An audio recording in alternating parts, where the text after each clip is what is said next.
हत्या को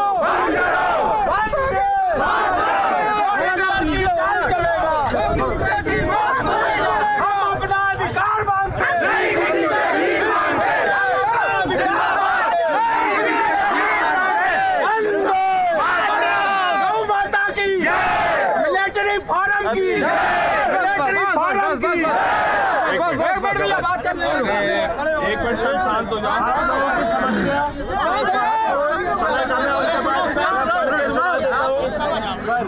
मैं आपका स्वागत करता हूँ सर। आप सर ये राष्ट्रपति महोदय के नाम पत्र लिखा है जो आपके माध्यम से प्रति श्रीमान महामहिम राष्ट्रपति महोदय राष्ट्रपति भवन नई दिल्ली द्वारा श्रीमान Arun Sabharwal station commander station cell Jabalpur.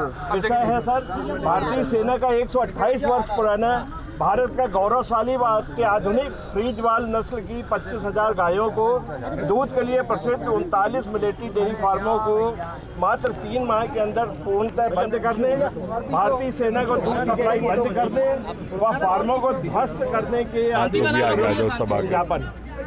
महामहिम राष्ट्रपति महोदय, हम सभी आमजन मोटा बता छोटा सा मिलिट्री डेयरी फार्म के गौ सेवक हैं जिनके बारे में संपूर्ण भारत में यह कहावत प्रचलित है कि मिलिट्री डेयरी फार्म का सूर्य कभी अस्त नहीं होता।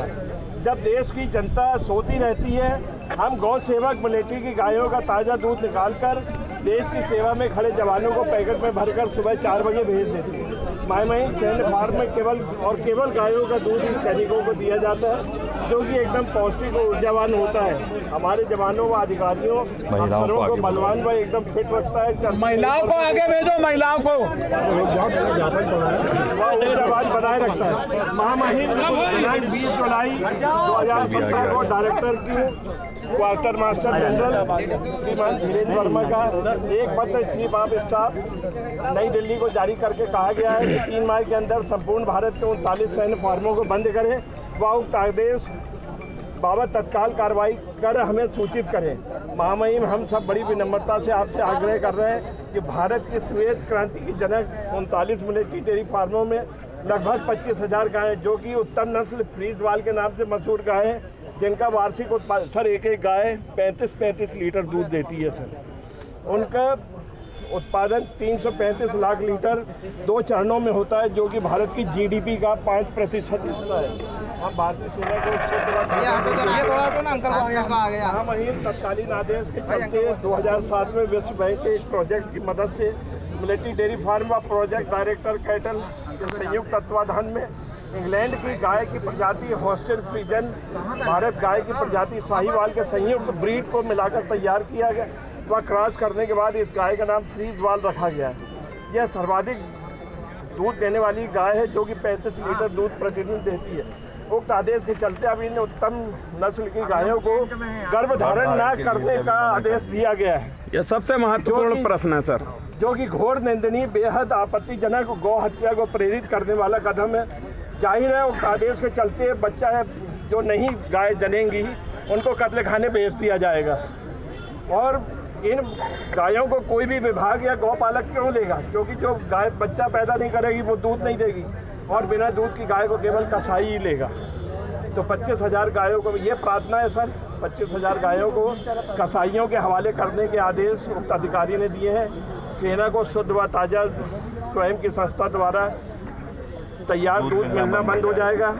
सेना बाजार से सिंथेटिक नमक, यूरिया, निरमा युक्त गुणवत्ता विहीन भैंस, बकरी, गाय का मिक्स कीटाणु युक्त दूध पीने को विवश होगी। भारत की जीडीपी का 5% हिस्सा गायब हो जाएगा। 2 लाख परिवारों को प्रत्यक्ष रूप से और 45 परिवार अप्रत्यक्ष 4500 परिवार अप्रत्यक्ष रूप से बेरोजगार हो जाएंगे। ये वो जो लोग हैं 3 पीढ़ियों से सैनिक फौज में अपनी सेवाएं दे रहे हैं। महामहिम, हम आपसे विनम्र प्रार्थना करते हैं कि उपरोक्त 5 बिंदुओं पर गंभीरतापूर्वक विचार करके सर्वजन हिताय सर्वजन सुखाय के निर्णय से उक्त अधिकारी के आदेश को निरस्त करने की प्रार्थना करें।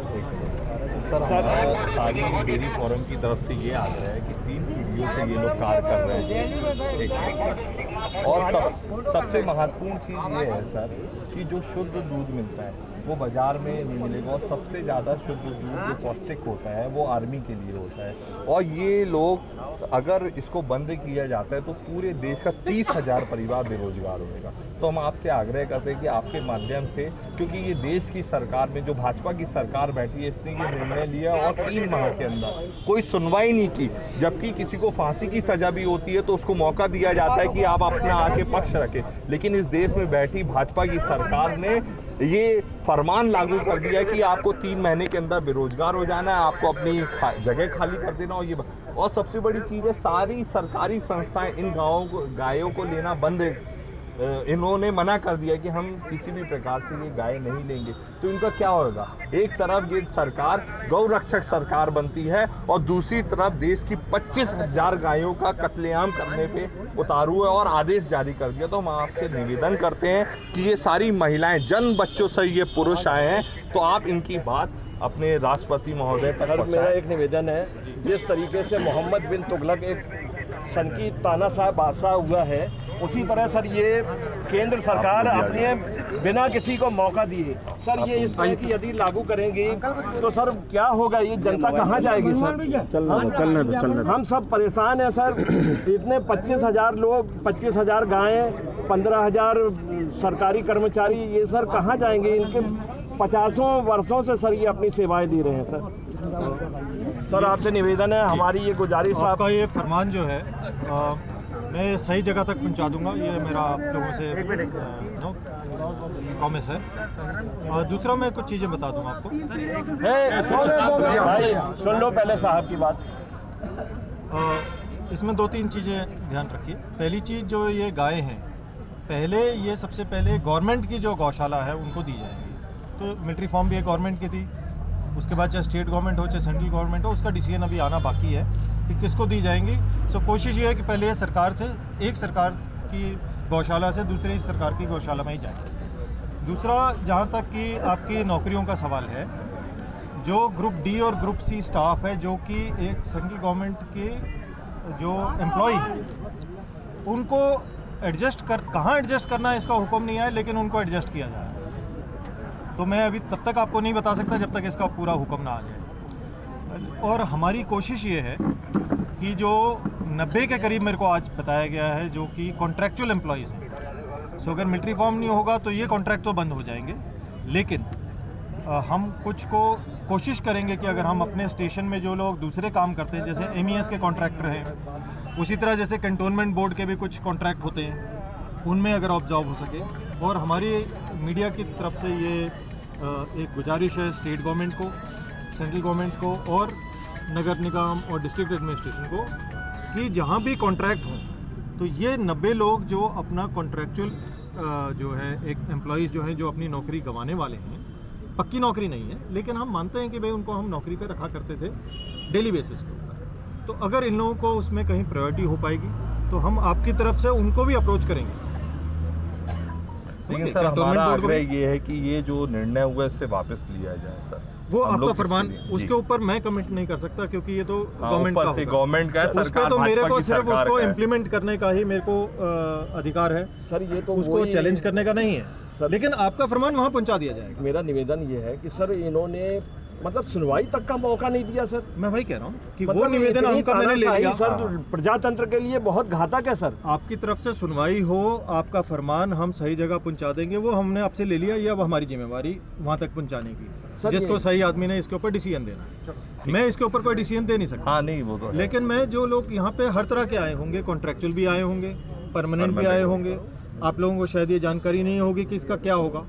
तो जो लोग हमारे ग्रुप सी और ग्रुप डी एम्प्लॉय थे, मिलिट्री फॉर्म के गवर्नमेंट एम्प्लॉय थे, उनको कहीं ना कहीं एडजस्ट किया जाएगा। सो आपकी नौकरी नहीं जाएगी। लेकिन जो कॉन्ट्रैक्चुअल एम्प्लॉयज़ थे, क्योंकि अब मिलिट्री फॉर्म में जो कॉन्ट्रैक्ट लिया जाता था वही जब संस्था नहीं होगी तो उनको हम कॉन्ट्रैक्ट तो नहीं दे पाएंगे। लेकिन उसमें हम सिर्फ कोई प्रॉमिस नहीं कर रहे हैं, इसका अपन को आंदोलन करना पड़ेगा। उसमें हमारी कोशिश होगी कि हम कुछ अपने आप एडजस्ट कर रहे हैं, कुछ कैंटोनमेंट बोर्ड के साथ एडजस्ट कर रहे हैं। अपनी बात सर, हमारी बात नगर निगम और स्टेट गवर्नमेंट और सेंट्रल गवर्नमेंट को कह सकें कि भाई इनको आप नौकरी के ऊपर कुछ ना कुछ करके दीजिए, जिसका मैं आज आपको कॉन्क्रीट पक्का वादा नहीं कर सकता, जवाब नहीं दे सकता। सर यही मैं हम लोग आपके की सामने कह बात सकता और ये हूँ, सर, पब्लिक की बात कि सत्ता के सरकार मत में तक चली चूर जाए होकर बस। ये ये हम जो लोग कर का रहे हैं, आग्रह करना है। आपके जो आग्रह है वो सरकार तक चला जाए। लोकतंत्र की सेहत के लिए ये बिल्कुल सही नहीं है सर, और इसका परिणाम दुष्परिणाम अवश्य भोगना पड़ेगा सर, जो सत्ता के मद में चूर होकर इतना सर अभी घमंड तक है, जैसे इतना किसानों हजार की आदमी बातें को सरकार एक- नहीं सुन रही थी। एक सुप्रीम कोर्ट का आदेश आया पचमढ़ी के लिए, इस सरकार ने पूरे देश में लागू आज कर सर दिया आप उसकी और ये सुनवाई कर रहे हैं 20,000 सर। आदमी परेशान आज हो रहे हैं और आप 20,000 खुद आदमी महसूस कर परेशान रहे हैं इनके हैं एक कि क्या फरमान से आदेश है, सर। ये सरकार कैसी सरकार कि कहीं का आदेश कहाँ का क्या माहौल और ये पूरे देश पे लागू कर दे। सर अभी ये जनता को हम लोग संभाले हुए हैं, ये जनता नहीं तो क्या करते सर, सर। हमारा रिक्वेस्ट है कि ये जो जन भावना आप इस सरकार तक पहुंचाएं जो सत्ता के मद में चूर है, कि भैया जनता क्या है, रोड पे क्या माहौल है। आप तो बंद हम कमरों में कितना इन निर्णय लोगों ले रहे से हैं, झूठ बोलेंगे लेकिन सर, फेस तो आप कितना कर इन रहे हैं लोगों सर। को- हमारा आपसे यही आग्रह है कि आप झूठ ना बोलिए, और हम भी आपको सिर्फ साफ बता रहे हैं। अगर किसी के समझ में नहीं आया या पीछे नहीं सुन सके, मैं फिर बोल सकता हूँ, लेकिन मैं आपको जो भी बताऊंगा वो सच बताऊंगा। मैं नहीं कह रहा कि जो कॉन्ट्रैक्चुअल एम्प्लॉय सर ये है, बोल रहे हैं अपनी बात पूरी सरकार तक पहुंचाएंगे। कॉन्ट्रैक्चुअल एम्प्लॉयज़ को मैं नहीं कह रहा कि भाई हम आपको रखेंगे, मैं कोई झूठ नहीं बोल रहा। आज हमारा मिलिट्री फॉर्म बंद हो जाएगा तो हम आपको कैसे नौकरी देंगे? सही बात है। तो लेकिन कोशिश करेंगे कि ठीक है, अगर कुछ हो सर। सके, इसका Thank कोई you, वादा नहीं है। Thank you. बहुत बहुत धन्यवाद सर।